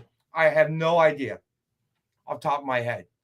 But I will find out for you, buddy. And that's why I say send an email, because between now and tomorrow morning when I get back in the office, I will forget. All right, so let's finish up the hey, Jay, so now the last break is at dead on 30? Yeah, 30. Okay. Yes. Maverick, you are so right. ColecoVision Baseball, one of the best out there, man, compared to Atari. But it never really took off. I don't know why. For instance, I never played ColecoVision. I always would like, there's a lot of things that I wish I had like money was not an issue and I could just buy every vintage video game system and just have a room filled of them just so I could play them for the first time. ColecoVision's one I never got to play. I had an Atari 2600. That was my first system. So Yeah, and I played Pitfall and Missile Command all the time, man. All the time. And I had a friend who had ColecoVision. Steve Vendetta, my thoughts on Pong. Pong will always have a special place in my heart. I remember I nagged my mom. I wanted one for Christmas. I nagged her. She didn't want to buy it. Finally, she bought one. I remember the only way you could hook it up to our TV is you had to use the RF modulator. Who remembers the RF modulator? So you had to screw the one end, okay, into where the antenna normally went, right? And then you had a coax cable that you connected. And I remember, and then you had to switch it to like channel 3 or 2 or some odd channel you never use, right? And I remember I could just play for hours. And I'm still amazed at how mesmerized. 2 sticks and a square ball, okay? And do you remember when Breakout came out? That was like going from a Model T to a Mustang, dude. And now look at them today. Like, holy cow. They're basically epic movies, right? Like, dude, I remember playing Generation 1 Madden. And now you look at it and it's like, oh my God. I can't even tell. They couldn't even play Tecmo Bowl. Tecmo Bowl was my thing. I used to play that all the time. Double dribble. Double dribble, bases loaded. Oh man, used to love those games. I remember the arcades. I used to misspent youth next to the pizza joint in Philadelphia. There seemed to be like, at one point there had to be 2 or 3 arcades on every single block. I mean, you could not turn around and shake a stick, and there was always a pizza joint right next to it, which made sense now. Huh. I remember football.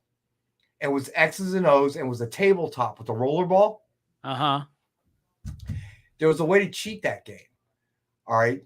And we do there was a cheat. So if you had a pass play, okay, all right, you could roll your little O quarterback with the ball out. And if you did it just right, he could cross the line of scrimmage when you had to cross back real fast. Then it would bring the secondary and bring everybody in towards you like you're running the ball, but you could still pass it. So your wide receiver would be wide open down the field because the corner came off of him because they thought you were running. We played hours of that, dude. Hours of that. It was amazing. And I remember Missile Command with the roller ball, the real one, right? Yeah. It was us kids and a bunch of businessmen in suits and ties cramming this one arcade. And it was so crowded. You remember how you had to put a quarter on the machine, say next? Yeah. So I had this one friend, and he would take one quarter, dude, and you couldn't stop him. It was the most amazing thing I ever saw.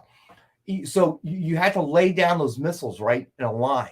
So all he would do is he'd roll it and start hitting the button, and it'd be like this line of defense, and no missiles would go through. Wow. So businessmen are in their lunch hour. And I remember I'm standing there watching them, and this one guy in a suit and tie goes, Jesus Christ, is this kid God? Okay, I mean, my friend was so good. They challenged him the money. It was amazing. It was amazing. Now he's director of a commerce group in Philadelphia's Chinatown. And I thought you were about to tell me like a secret government program came to find him to like go out into space and fight off these alien invaders or something. I thought we were going to hit a Last Starfighter type situation. No, but I'm pretty sure that if he did, they wouldn't tell me. I don't have clearance, right? All right, so we're going to go to our last and final break. We're going to finish up the books, and then we're going to do our 2 giveaways. And if you got arcade memories you want to share them. Live from New York. What? Oh, sorry. Live from Cleveland? It's Friday night? It's Friday Night Live! With Nancy McCann. And Ricky. and sometimes Carlos. And featuring boxes and boxes of rare comics. Unique collectibles. Lots of smiles and conversations with new friends. Friday Night Live with Comics Unlimited. Friday night from 9 to 11 on The Experience.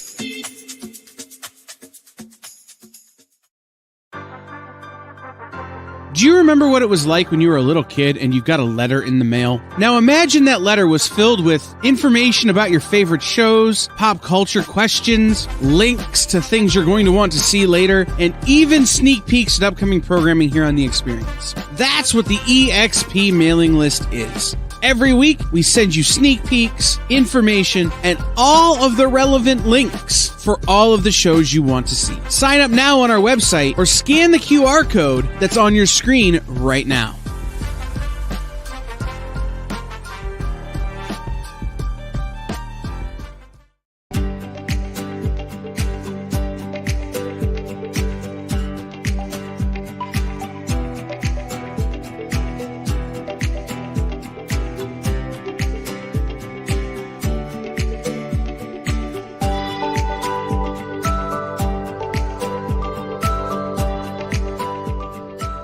There's something for every imagination at your local comic shop. Visit comicshoplocator.com to find a store near you.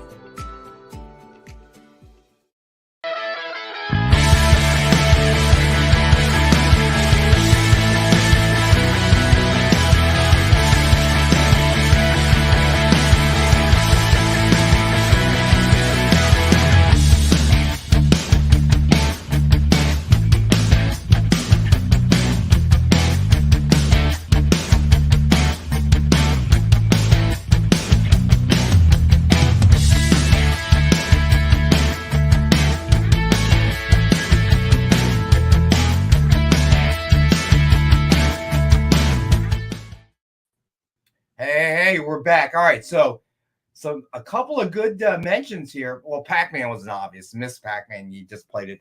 Donkey Kong, I liked a lot.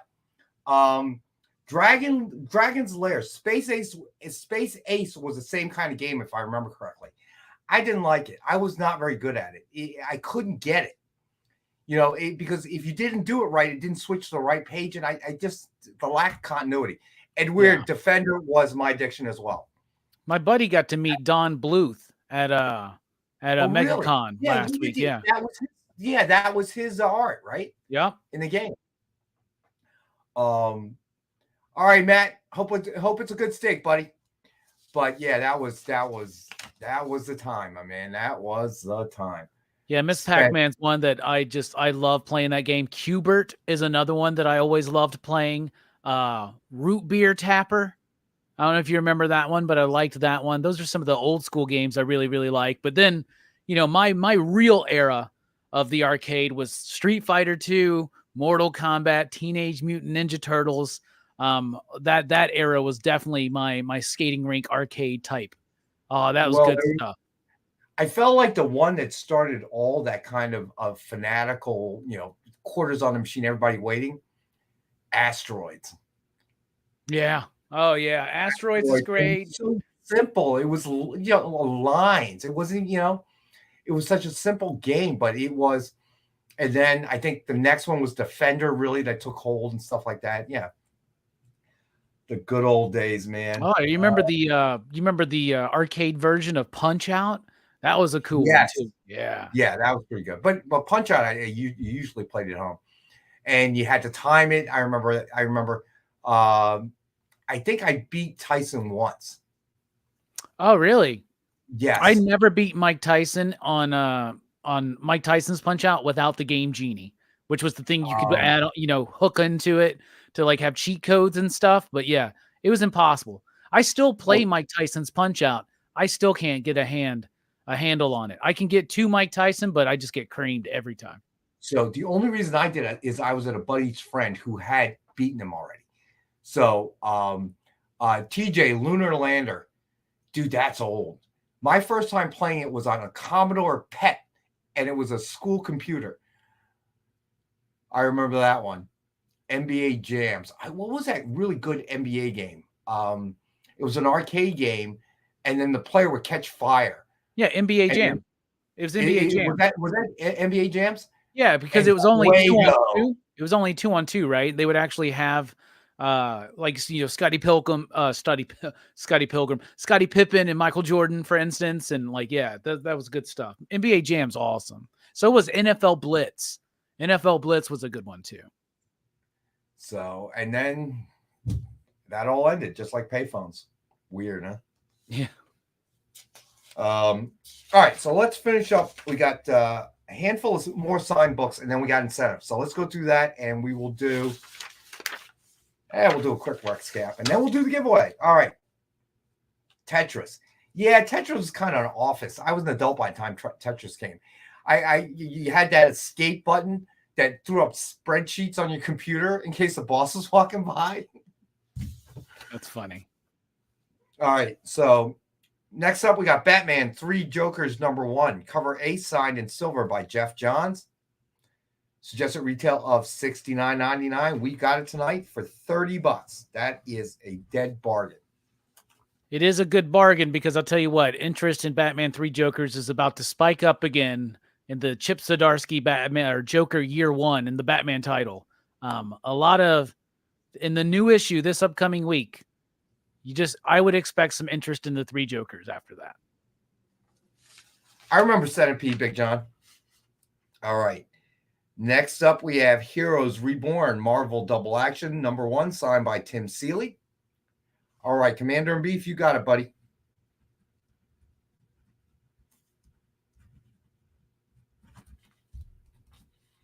All right. Heroes Reborn, sign #1, Marvel Double Action #1 signed by Tim Seeley. It's just a retail of $39.99. We've got it tonight for $20.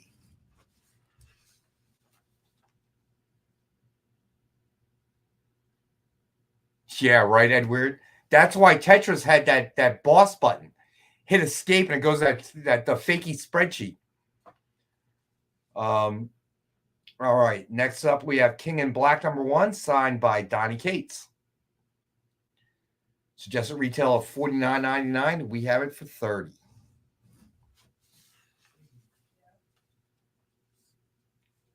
All right. And I'm practically giving this one away. Original X-Men #1 signed by Christos Gage. Suggested retail of $29.99. I got it for $15 tonight. Oh, neat. That's a great deal. That is a great deal, huh? All right. So these are older incentives. So they did not come out Wednesday. All right. So first up, we have Moon Knight Volume 9, #1, 1:50 ratio by Elizabeth Torque.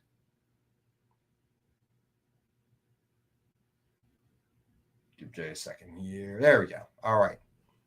I've got this one a great for cover. $20. That's a dope cover. All right.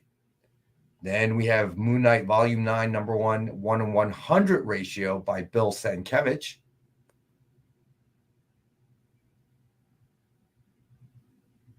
And we've got this for $50. That's your classic Moon Knight right there, yo. Bill Sienkiewicz for the win. But what do you think of the cape? I think the cape looks very natural and real. I don't think it looks flim-flammy or Spawn-like at all. And this Moon Knight seems scary. Doesn't seem like, oh, come on, mate, put up your dukes. I'm Moon Knight. All right. Then Moon Knight City of the Dead #1, 1:50 ratio. This is by Pete Woods. And we've got this one for $20. Oh, Commander in Beef. I Come remember. on, Jay. Seriously?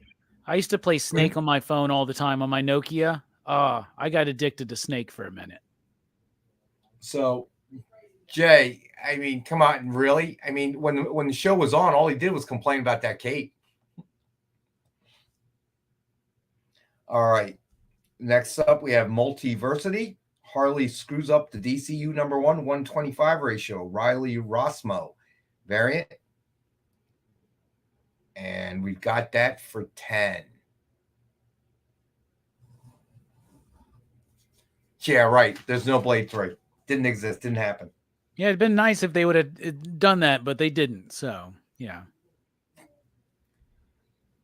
All right. Then Multiversity Harley screws up the DCU number 1/150 ratio by Chad Harden. And we've got this for 20.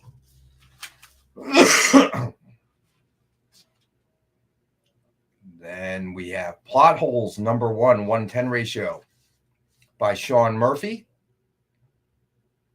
And we got this one for $6. That's super cool cover. This was a really, really interesting book. I thought it was really solid. All right. Next up, we've got Predator versus Wolverine number 1/125 ratio, Alex Maleev variant. And we got this one for $10.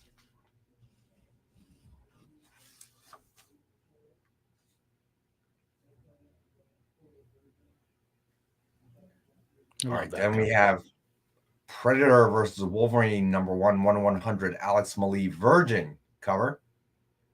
And we've got this for $60.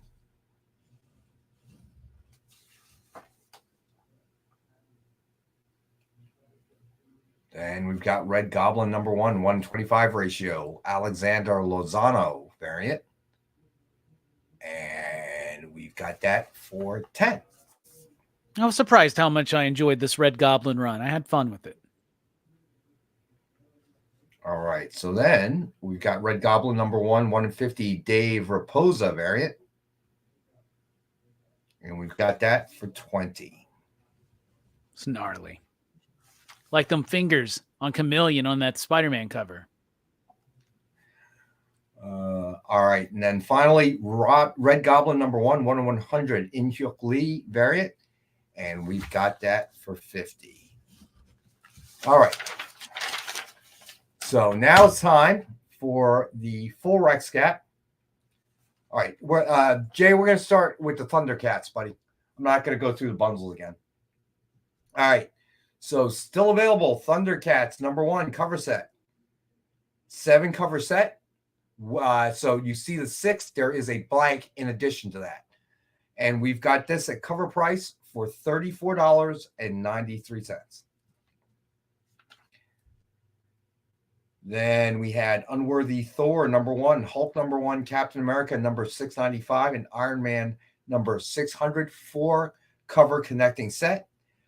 Sketch covers of Namor, Yellow Jacket, Black Panther, Captain America, Human Torch, Vision by Joe Del Beato and Mariano Nicieza. Suggested retail of $400. We did have it at $250. I lowered that to $200. So $50 a copy. You know what? We're getting to the end of the show. I'll do it for $175 for anybody that wants this. 4 connecting covers. Rex is getting crazy out there, y'all. Watch out. Getting crazy. I need to have dinner. I'm really tired. I'm really tired from the Super Bowl.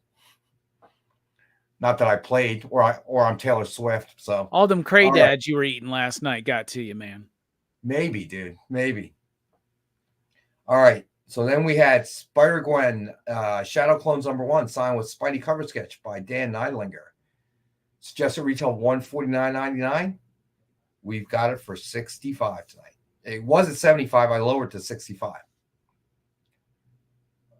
All right. So then Dawn of DC, Flash number 1, signed with Flash cover sketch by Dan Neidlinger. It's just a retail $149.99. We had it at $75. I lowered that to $65. That's a good question, Stevie B. Give us a second here. Let me get through this, and we can certainly touch on that. All right. So this, Ron took that one. All right. Let's see. Eric Hill took that one. Okay. So these are the ASM back issues we still have.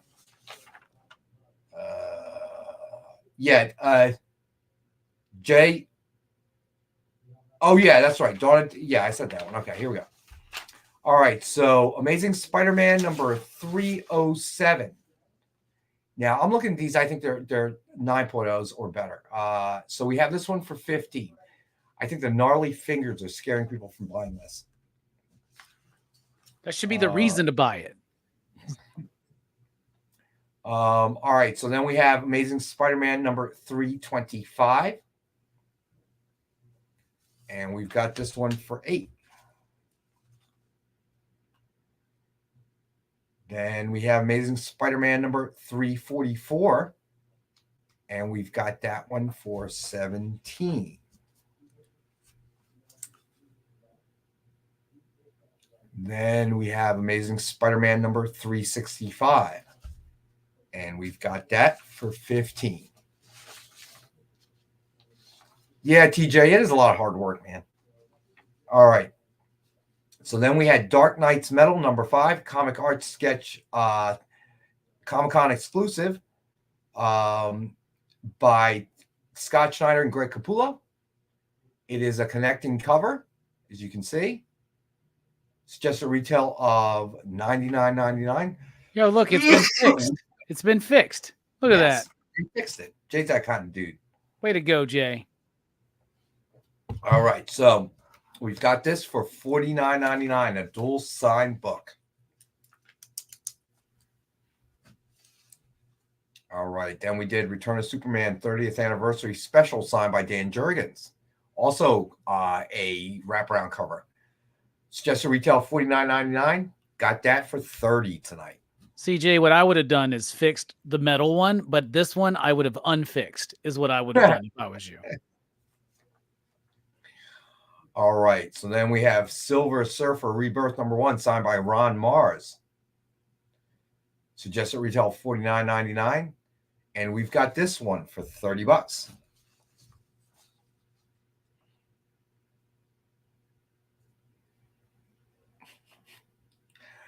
All right. Then we had Heroes Reborn Marvel Double Action number 1 signed by Tim Seeley. Suggested retail of $39.99. We've got it tonight for $20.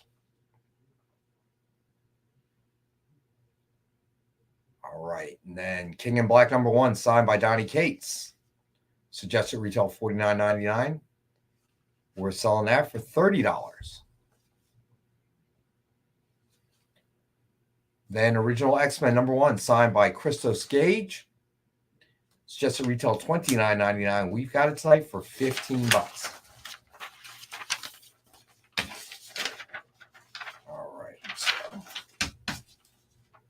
All right. So then the incentives. Moon Knight Volume 9, number 1, 1 in 50 ratio, Elizabeth Torque variant. We've got that for $20. Then Moon Knight Volume 9, number 1, 1 in 100 ratio, Bill Sienkiewicz variant. And we've got it for $50. Then Moon Knight City of the Dead, number 1, 1 in 50 ratio by Pete Woods. Got that for $20. Then Multiversity Harley Screws Up the DCU 1 in 125 ratio by Raleigh Rossmo. Got that for $10. Make 2 COA on X-Men. Yeah, it's signed. So yeah, that would be a certificate that comes with that, buddy. All right. All right. So then a Multiversity Harley Screws Up DCU number 1, 1 in 50 Chad Harden variant. We've got that for $20. Plot Holes number 1, 1 in 10 ratio by Sean Murphy. We've got that for $6. Predator versus Wolverine number 1, 125 ratio, Alex Malee variant. We've got that for $10. Predator versus Wolverine number 1, 1 in 100, Alex Malee Virgin. We've got that for $60. You will claim early 1 in 25. Huh? Yeah, I'm confused too. Yeah, hey, Becky, I'm a little bit confused on that one. Could you clarify what you mean?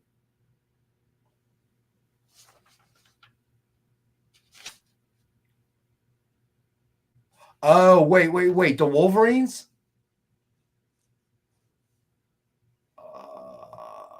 The Harley 1 in 25. Yeah. Okay, wait. Did she say, okay, Harley, gotcha. Multiversity.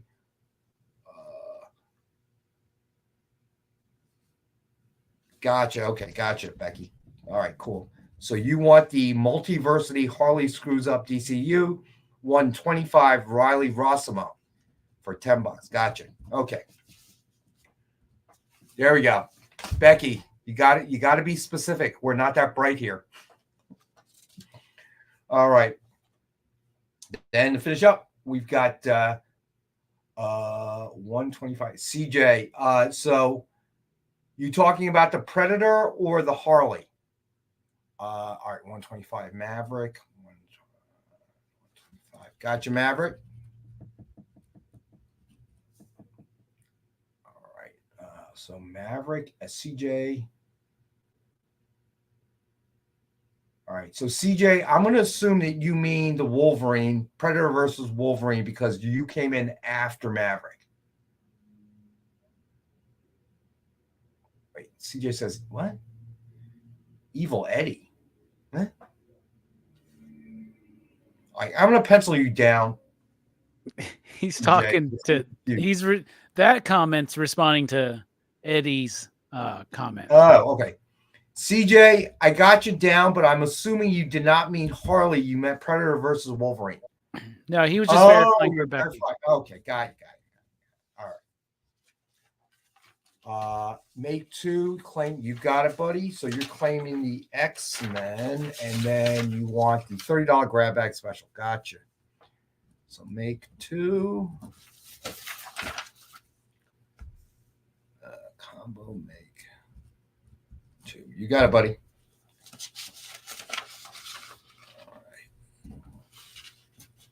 All right. So last 3 books, Red Goblin number 1, 125.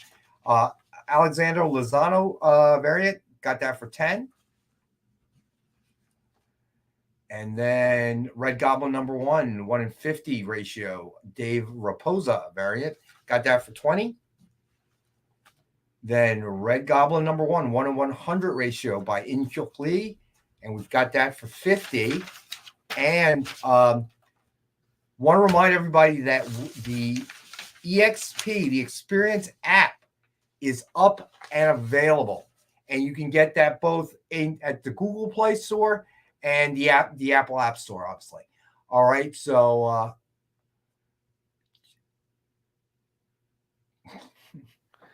CJ, I wish I did. I wish I was, my friend. Thank you for making sure you use the correct word there. All right, so there we go. Did we give away books yet? What's that? Did we give away books yet? No, we have not. Ooh, okay, so we're going to do the first giveaway. All right, so Jay, you ready? We're going to do the Vampy number 7 as the first one. All right, so it's going to spin the wheel. Good luck, everybody. So Matt Carper's cooking a steak. How funny would it be if he won? Steve Vendetta, congrats, buddy. Congrats, Steve, for Vampirella. All right, so next up, we've got the Moon Knight. Dwayne's hey, Jay, do you know how they can locate the app in the store? No, because I got sent a direct link. Okay. So all right, so let's spin the wheel. Dwayne, we'll get back to you on that one, buddy. This is for the Moon Knight. Let's go, Moon Knight. Triple B. Triple B. Woohoo! Making up the fact that he didn't like all that seafood talk. All right, so what do you got coming up, Robbie? Oh, tonight on PCP Movie Night, we're talking about the John Carpenter classic Escape from New York. Very excited for that one. The good one. Yes, not the other one, man. You know, the other one's got, its merits, I guess, but Escape from New York's a classic, man. It's a really great film. I can't wait to put that under the microscope. It doesn't have its merits. Escape from LA has no merits. It's got a good soundtrack. Well, not really. It's kind of overblown at times. So, Yeah, the first one's a masterpiece. The sequel is I don't know. Maybe it was the only movie they'd let John Carpenter do at that moment in 1996 or whatever it was. I don't know, but yeah, it's something. So, Jay, what do we got coming up tonight? So for their new time at 10:30 Eastern, 9:30 Central, we're going to have the Devil's Advocates, and I'm not exactly sure who this person is, but it's somebody from a place called the Comic Palace, and they're asking, is he right? Okay. There you go. So I assume that the link for the app will be somewhere, right? Jay? I think it's on Slack somewhere. I know he sent out the Apple one first, and then later on we got the Play Store one. Okay. I just have to search for it. All right, very good. So no worries. So we'll be back Wednesday, 7 o'clock Eastern time. And then, of course, on Friday, Amy and I will be on Robbie's channel for the topic of the day. And they're getting more and more interesting. Okay, Dwayne DePayne, you got it, buddy.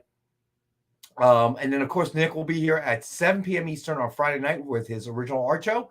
So always great original art to check out there. Be sure to check out Robbie tonight for Escape from New York, the good one.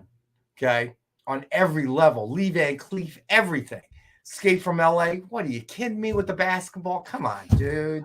And the surfing. Oh. And Kurt didn't even look like he played basketball, man, when he shot that. That was brutal. It was really bad. Yeah, it was bad. So, as always, we appreciate you.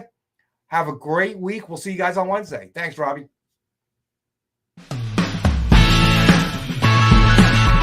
Join the party. Head over to our link tree to find all the links for everywhere the experience is all the time.